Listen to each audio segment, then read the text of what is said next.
Hi, I'm Peter Pronovost, the Johns Hopkins Medicine Senior Vice President for Patient Safety and Quality and the Director of the Armstrong Institute.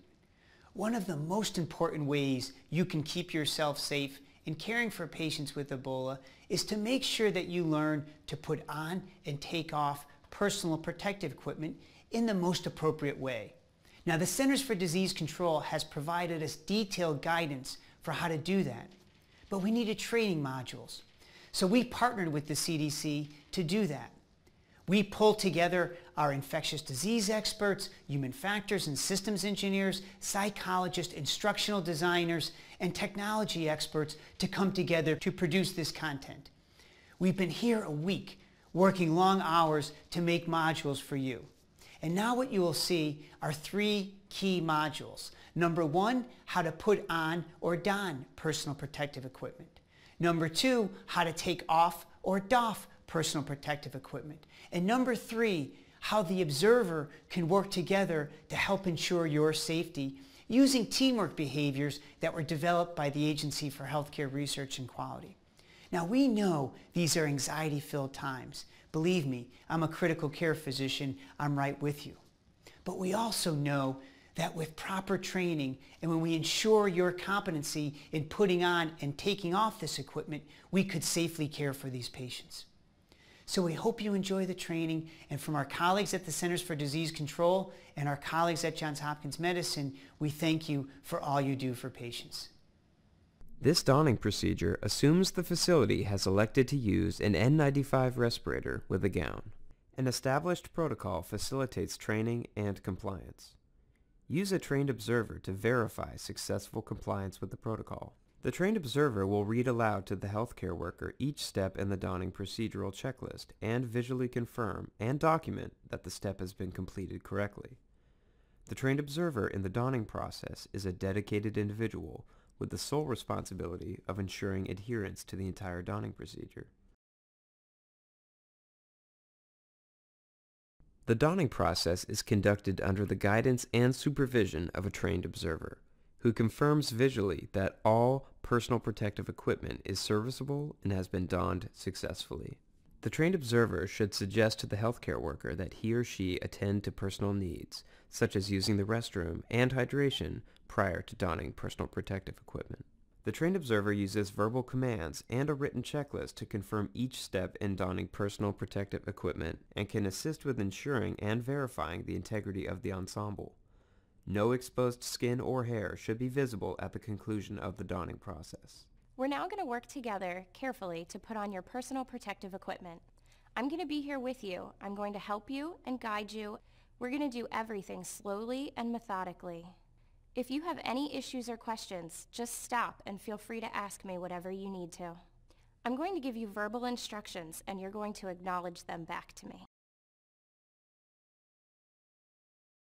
Before starting the donning procedure, change into clean surgical scrubs or provided disposable garments and dedicated washable footwear, such as plastic or rubber materials, in a suitable, clean area. All footwear should be closed-toe and closed-heel with no holes.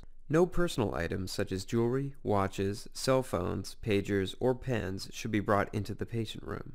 Ensure hair is pulled back, away from the face, and off the neck and back.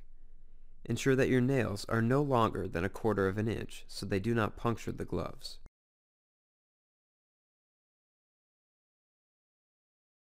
Now we're going to look at your PPE to make sure that everything is here and intact. Visually inspect the personal protective equipment ensemble to be worn to ensure that it is in serviceable condition and that all required personal protective equipment and supplies are available and that the sizes selected are correct for the healthcare provider.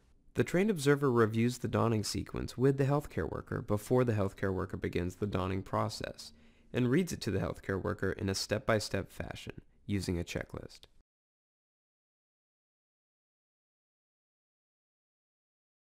First, before any procedure, we need to perform proper hand hygiene. Make sure that you get in between your fingers, the backs of your hands, and your wrist.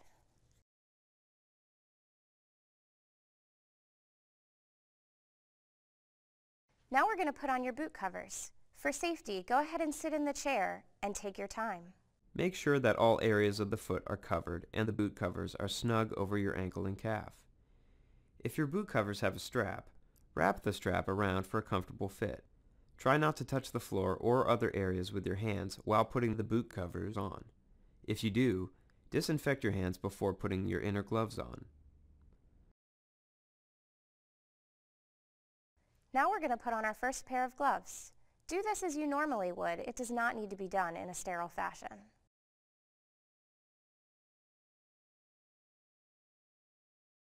Make sure that the cuffs of the gloves go as far up your arm as possible. These are going to be called your inner gloves. Now I'm going to want you to put on your gown. Go ahead and look at it to make sure there are no holes or tears. Take your time. Put the gown on slowly and methodically. Ensure the gown is sized properly and large enough to allow unrestricted freedom of movement. If available, a gown with thumb hooks helps to secure the cuff of the gown over the inner glove to help ensure there is not a gap between the glove and the cuff. Tie the gown securely, but in a manner that it can be easily untied when you begin the doffing process. Leave some length of the tie so that it can be pulled and untied without much effort. Ensure cuffs of the inner gloves are tucked under the sleeve of the gown. We're going to tie the gown on the side, carefully. Snug, but not too tight. If your gown does not have thumb hooks, some facilities may consider taping the sleeve of the gown over the inner glove to prevent potential skin exposure from separation between the sleeve and inner glove during activity. If taping is used, a tab should be created by folding the tape over at the end. This tab will help facilitate easy removal during the doffing process. Care must be taken to remove tape gently. Experience from some facilities suggests that taping may increase risk by making the doffing process more difficult.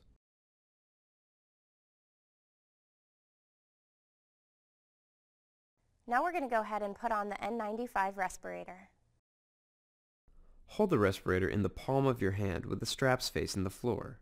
Place the N95 respirator on your face, covering your nose and mouth. Pull the bottom strap up and over the top of your head, and put it behind your head below your ears. Take the upper strap and put it behind your head towards the crown of your head. Mold the nose piece of the respirator over the bridge of your nose to obtain a tight seal. Always follow the manufacturer's instructions for wearing a respirator. Perform a fit check to ensure there is a good seal against the skin.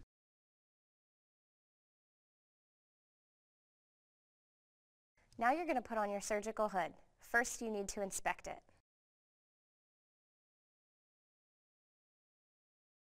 You're going to put on the surgical hood so that the opening is in the front. Slowly pull the hood over your head and your shoulders. The trained observer should give a check once the hood is in place to ensure that all parts of the skin are covered, no hair is hanging down, and the hood extends to the shoulders. If the patient is vomiting or has diarrhea, put on a single-use, fluid-resistant or impermeable apron that covers the torso to the level of the mid-calf. The apron provides an additional layer of protection to the front of the body against exposure to body fluids or excrement from the patient. Now you're going to put on your outer gloves. If you need help with this, just let me know. Double gloving provides an extra layer of safety during direct patient care and during the personal protective equipment removal process. When putting on these gloves, make sure that the cuffs extend as far up your arm as possible and are over the cuff of your gown. Some facilities have found that using different colored gloves for the outer gloves is beneficial. Utilizing different colored gloves for each layer helps to rapidly identify any breaches in glove integrity.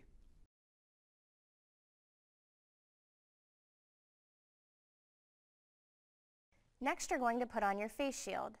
Do this by placing the elastic strap behind your head, making sure that the foam is resting on your forehead. Put on a full face shield over the N95 respirator and surgical hood to provide additional protection to the front and sides of the face, including skin and eyes. Bending forward, hold on to the face shield with both hands. Expand the elastic with your thumbs and place the elastic behind your head so that the foam rests on your forehead. Once the shield is situated, check to make sure it covers the front and sides of the face and no areas are left uncovered.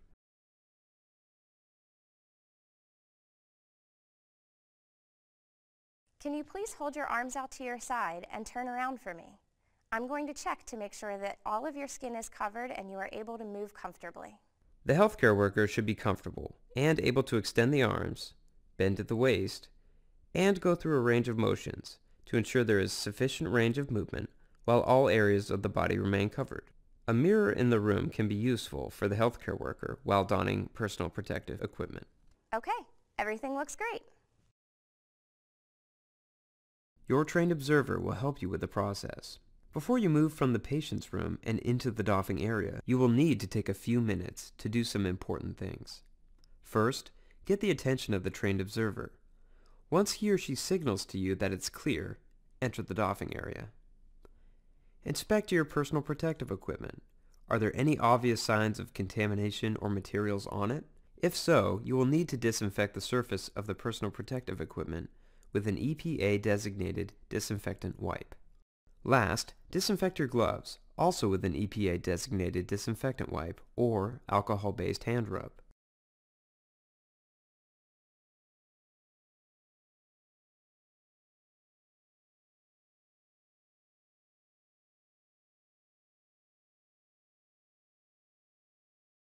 You and your trained observer are a team throughout the doffing process. I'm here to help you through the doffing process. You'll hear me give directions that are not part of standard practice, but are designed to keep you safe. The trained observer will read each step aloud, giving you the time to take the required action. We need to check for any rips, tears, or contaminants on your clothes. Remember, don't rush through the doffing process. Take your time and be careful.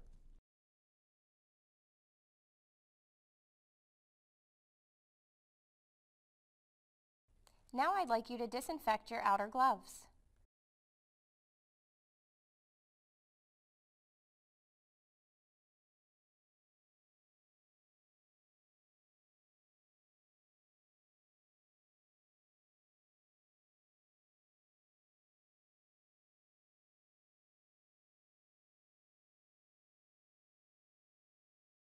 If you're using an apron, you now need to remove it. The assistant will assess the type of apron used and will assist with untying the strap. Then, you will remove the apron by breaking the strap or lifting the strap over your head, rolling from the inside to outside and away from your body, and discarding it in the appropriate receptacle. If the apron can be gently pulled away from the body by tearing it at the neck, this process should be used. Once the apron is off, inspect your personal protective equipment for visible contamination, cuts, or tears.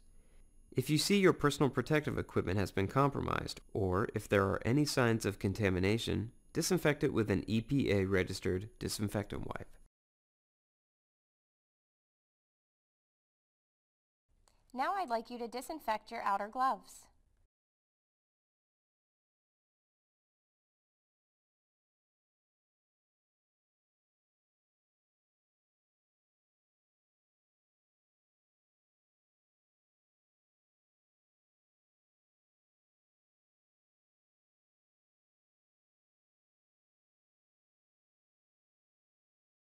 In your doffing area, you will have 2 chairs. One will be where you sit to take off your boot covers only. This chair will be marked clearly as dirty. Once you sit down, be careful not to touch one leg with the other. Then, grasp the outside of the boot cover and pull down toward your ankle. Then, lift the boot cover over your heel, pull it off your foot, and dispose of it correctly. The exact way to remove the boot covers will vary based on the manufacturer's instructions.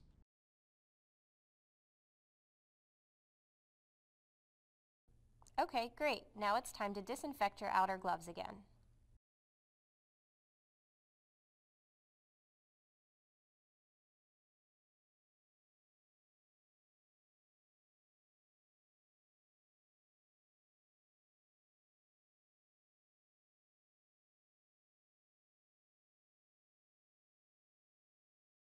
In the next step, you're going to remove your outer gloves. Please do this slowly and carefully to avoid contaminating or tearing your inner gloves. You're doing great. There are 2 very important things to remember. First, pay special attention so that you don't contaminate or tear the inner glove. Second, don't snap the gloves, which could cause spray. Hold one of your wrists so that your thumb points to the ceiling. Pinch that glove and lift at the wrist. Then roll it down until the glove is completely off your hand in a ball in the palm of the other hand. Then slide a finger down and inside the outer glove on the other hand and pull it off until it's balled around the first glove. Dispose of the gloves.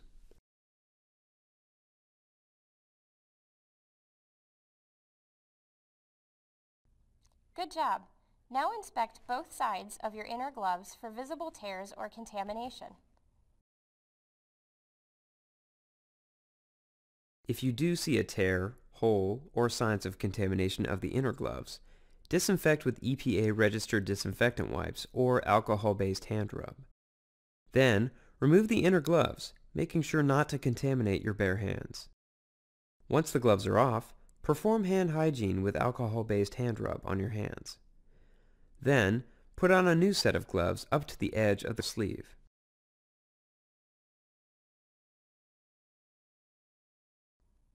Okay, great. Now disinfect your gloves.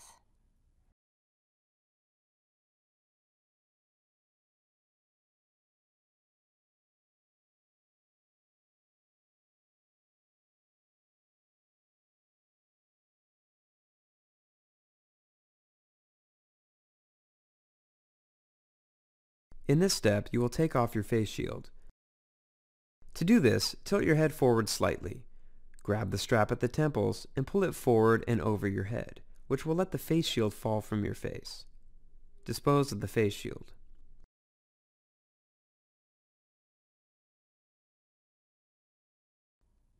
Okay, great. Now disinfect your gloves.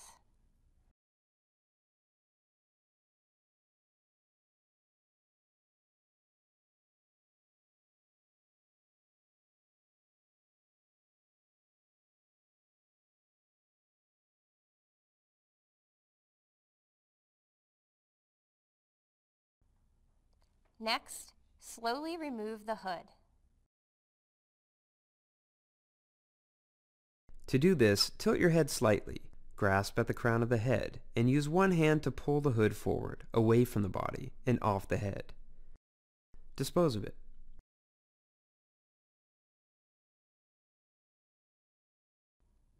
Okay, great. Now disinfect your gloves.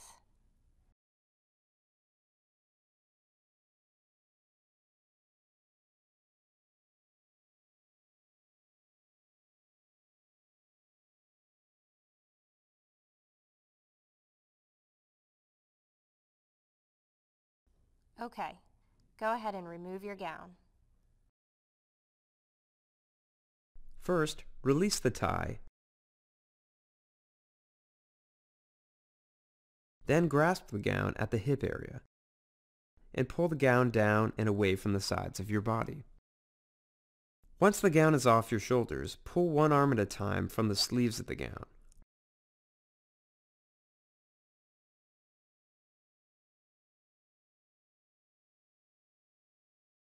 Arms are bunched at your wrists. Then, roll the exposed side of the gown inward until it's a tight ball. Dispose of it.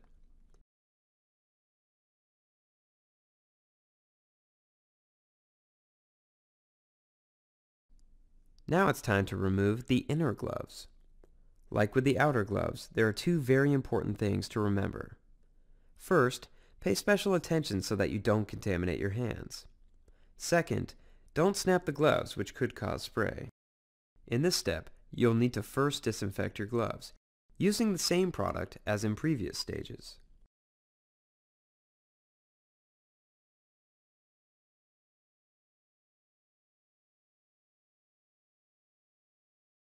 The process to remove the inner gloves is the same as it was with the outer gloves.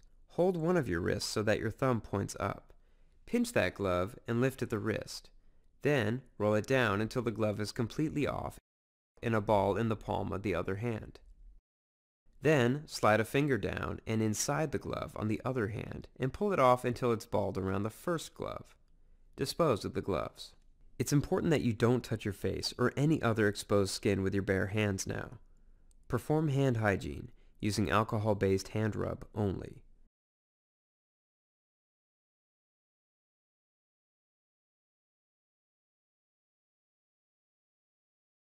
Then, put on a fresh pair of gloves and you're ready for the next step.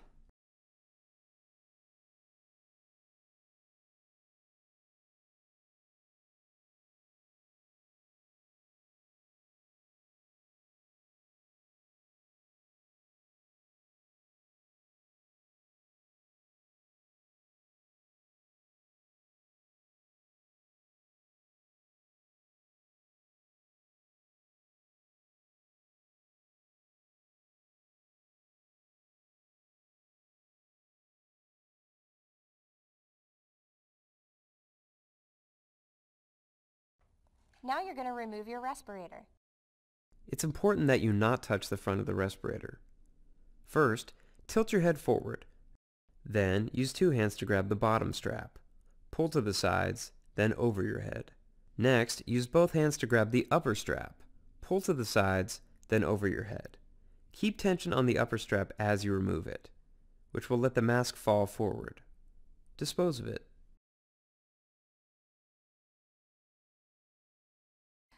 We're getting near the end. You're doing great. Now disinfect your gloves.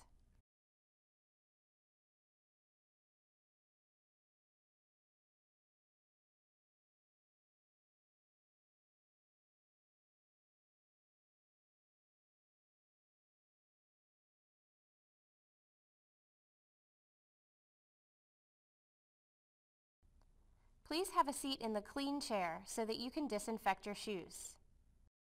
To disinfect your shoes, sit down in the clean chair. This will be designated as the clean chair. Once you're sitting down, use the EPA registered disinfectant wipes to thoroughly disinfect all the surfaces of your shoes, moving from top to bottom and including the soles. Be sure not to touch your ankles.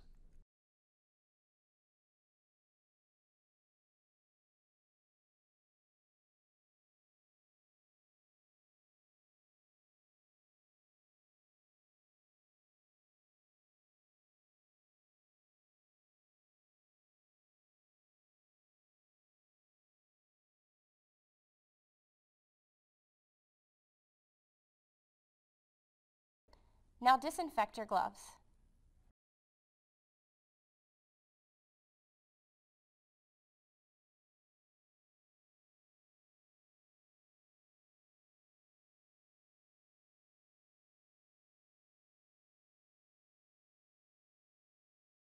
Now we're going to remove your inner gloves. Be careful to do this slowly to avoid tearing the gloves or contaminating your hands. Once your gloves are off, it's very important that you don't touch your face, any exposed skin, or any surface in the room. Go ahead and perform hand hygiene.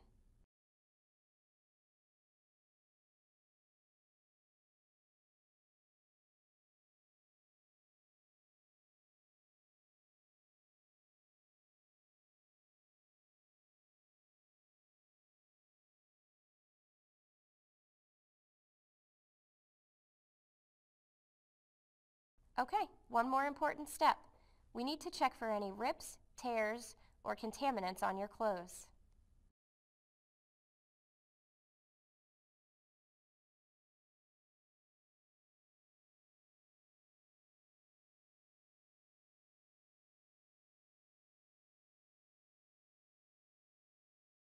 Congratulations, you've now successfully finished the doffing process, so you can leave the doffing area.